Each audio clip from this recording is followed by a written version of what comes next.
ఇరాన్తో America చేస్తున్న యుద్ధం పిచ్చితనమేనా? పట్టు సాధించడం పక్కన పెడితే అమెరికా పరువు పోతుందా? కాకి లెక్కలు వేసి వార్ షురూ చేసిన అమెరికాకు ఇరాన్ కొడుతున్న దెబ్బలు అమెరికా ప్రతిష్టను గంగలో కలుపుతున్నాయా?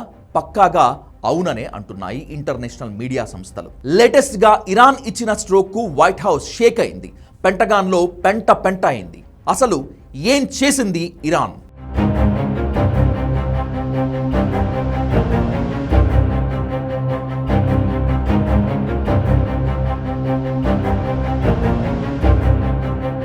నాలుగు రోజుల క్రితం అనుకుంటాను అమెరికా ప్రెసిడెంట్ ట్రంప్ కళ్ళు పెద్దవి చేసి మాది పవర్ఫుల్ ఆర్మీ అన్నాడు.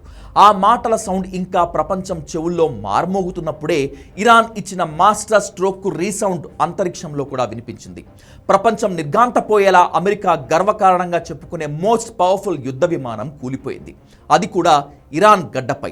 రక్షణ రంగ నిపుణుడు సైతం ఇది అసాధ్యమని భావించిన ఘటన ఇప్పుడు వాస్తవ రూపం దాల్చింది. అమెరికాకు చెందిన అత్యాధునిక F-35 లైటనింగ్ II స్టెల్త్ యుద్ధ విమానాన్ని ఇరాన్ తన స్వదేశీ క్షిపణి వ్యవస్థతో కూల్చివేసింది.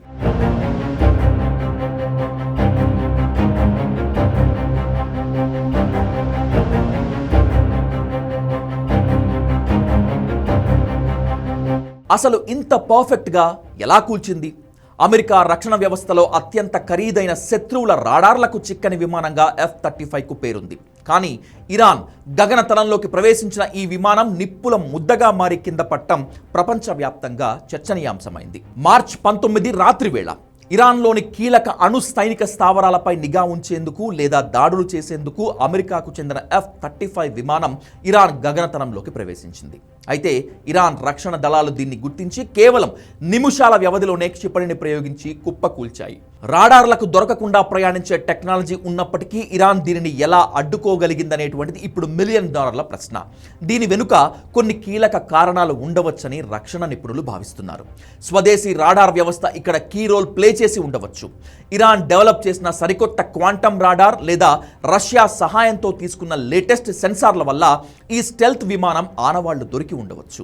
కోర్దాద్ 15 క్షిపణి వ్యవస్థతోనే ఈ విమానాన్ని ఇరాన్ కూల్చింది.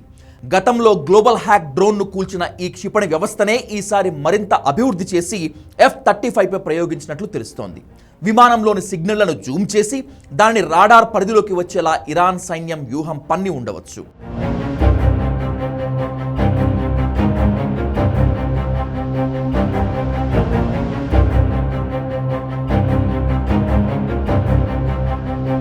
F-35 విమానం కూలిపోవటం వల్ల అమెరికా రక్షణ రహస్యాలు, స్టీల్త్ టెక్నాలజీ రహస్యాలు బయటపడే ప్రమాదం ఉంది. కూలిన విమాన భాగాలను ఇరాన్ సేకరిస్తే అమెరికా ఆయుధ రహస్యాలు శత్రువుల చేతికి చిక్కినట్లే. ఒక్కో F-35 విమానం ధర సుమారు $100 మిలియన్, అంటే మన కరెన్సీలో సుమారు 830 కోట్లు. ఇది కేవలం ఆర్థిక నష్టం మాత్రమే కాదు, అమెరికా సైనిక ప్రతిష్టకు జరిగిన తీరని అవమానం. ఈ ఘటన తర్వాత అమెరికా అధ్యక్షుడు డొనాల్డ్ ట్రంప్, ఇజ్రాయెల్ ప్రధాని నెతన్యాహు అత్యవసర భేటీ అయ్యారు.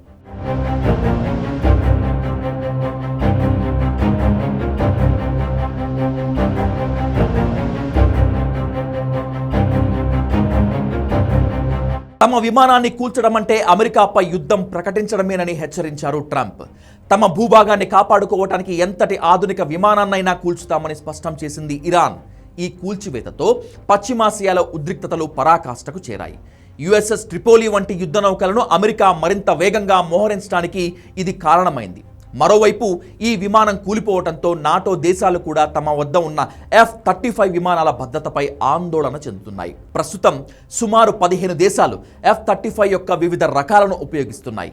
ప్రపంచ చరిత్రలో తొలిసారిగా ఒక స్టెల్త్ యుద్ధ విమానం క్షిపణి దాడిలో కూలిపోవటం ఒక సంచలనం. ఇది కేవలం ఇరాన్ అమెరికా మధ్య పోరు మాత్రమే కాదు, ప్రపంచ దేశాల మధ్య ఆయుధ పోటీని, సాంకేతిక యుద్ధాన్ని ఓ కొత్త స్థాయికి తీసుకెళ్లాయి. గురువారం జరిగిన సంఘటనను 1999లో అమెరికాకు చెందిన స్టెల్త్ F-117 నైట్ హ్యాక్ను కూల్చివేసిన ఘటనతో పోల్చవచ్చు. అప్పట్లో ప్రపంచంలోనే అత్యంత అధునాతనమైన ఆ దాడి విమానాన్ని 1990ల ప్రారంభంలో ప్రవేశపెట్టారు. మరియు అది 1991లో జరిగిన మొదటి గల్ఫ్ యుద్ధంలో కూడా పాల్గొంది.